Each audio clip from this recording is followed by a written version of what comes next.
বিসমিল্লাহির রহমানির রহিম। আসসালামু আলাইকুম ওয়া রাহমাতুল্লাহি ওয়া বারাকাতুহু। আর কতদিন চলবে এই বিভাজনের রাজনীতি? আমরা কি কখনোই ভালো হব না? সেই 1971 সালে স্বাধীনতা পরবর্তী শেখ মুজিবুর রহমান যতগুলো রাজাকারের বিচার করেছে বা যে সমস্ত লোকের বিচার করেছে 36,822 সে দাগি দাগি আসামি, যাদের মধ্যে 2000-এর বিচার করেছে, বাকি 34,800 জনকে ক্ষমা করে দিয়েছে। এই যে ক্ষমা করে দেওয়া এবং শাস্তি দেওয়া, এদের মধ্যে কিন্তু কেউই জামাত ইসলামী ছিল না। এই জিনিসগুলো এই প্রজন্ম কেন বুঝে না? নাকি তারা মজা পায় জামাত ইসলামকে নিয়ে? আমার মাথায় ধরে না। সেই সময় আগুন জ্বলছিল সবার মনে। আমার বোন ধর্ষিতা, আমার মা ধর্ষিতা, আমার ফুফু ধর্ষিতা।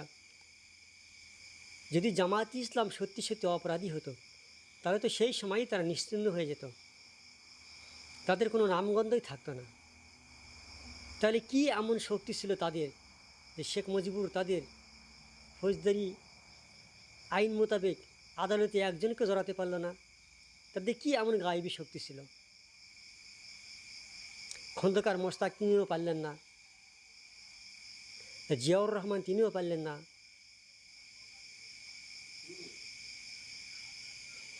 বেগম খালেদা জিয়া তিনিও পারলেন না, শেখ হাসিনা 96 তিনিও পারলেন না।